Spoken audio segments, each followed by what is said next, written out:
Hello all, welcome to Pustik Vani, your one-stop solution for book summary. Today we are here with the book name, The Catcher in the Rye by J.D. Salinger. So let's start its plot overview. The Catcher in the Rye is set around the 1950s and is narrated by a young man named Holden Caulfield.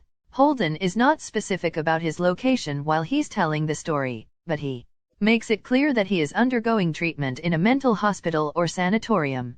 The events he narrates take place in the few days between the end of the fall school term and Christmas, when Holden is 16 years old.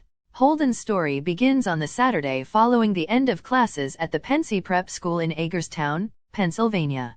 Pensy is Holden's fourth school. He has already failed out of 3 others. At Pensy, he has failed 4 out of 5 of his classes and has received notice that he is being expelled, but he is not scheduled to return home to Manhattan until Wednesday. He visits his elderly history teacher, Spencer, to say goodbye, but when Spencer tries to reprimand him for his poor academic performance, Holden becomes annoyed. Back in the dormitory, Holden is further irritated by his unhygienic neighbor, Ackley, and by his own roommate, Stradlater. Stradlater spends the evening on a date with Jane Gallagher, a girl whom Holden used to date and whom he still admires.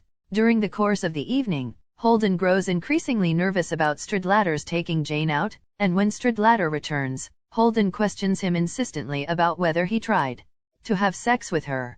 Stradlater teases Holden, who flies into a rage and attacks Stradlater.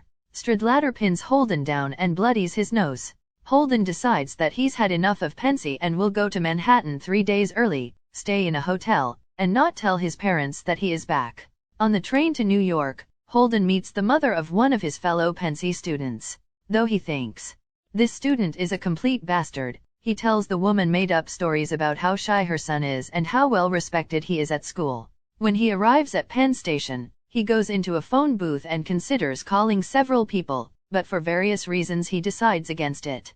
He gets in a cab and asks the cab driver where the ducks in Central Park go when the lagoon freezes, but his question annoys the driver. Holden has the cab driver take him to the Edmond Hotel, where he checks himself in. From his room at the Edmond, Holden can see into the rooms of some of the guests in the opposite wing. He observes a man putting on silk stockings, high heels, a bra, a corset, and an evening gown. He also sees a man and a woman in another room taking turns spitting mouthfuls of their drinks into each other's faces and laughing hysterically. He interprets the couple's behavior as a form of sexual play and is both upset and aroused by it.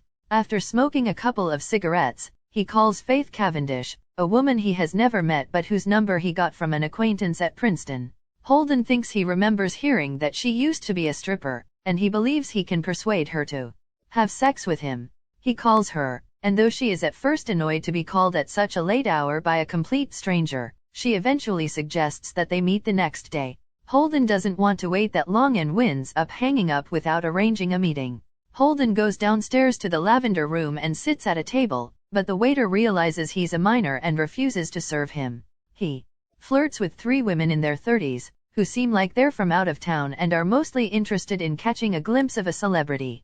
Nevertheless, Holden dances with them and feels that he is half in love with the blonde one after seeing how well she dances. After making some wisecracks about his age, they leave, letting him pay their entire tab.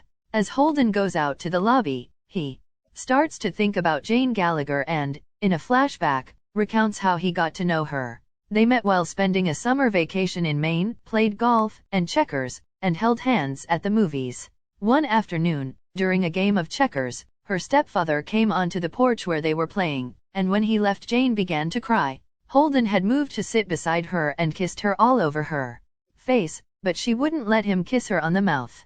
That was the closest they came to necking. Holden leaves the Edmond and takes a cab to Ernie's Jazz Club in Greenwich Village. Again, he asks the cab driver where the ducks in Central Park go in the winter, and this cabbie is even more irritable than the first one. Holden sits alone at a table in Ernie's and observes the other patrons with distaste. He runs into Lillian Simmons, one of his older brother's former girlfriends, who invites him to sit with her and her date. Holden says he has to meet someone, leaves,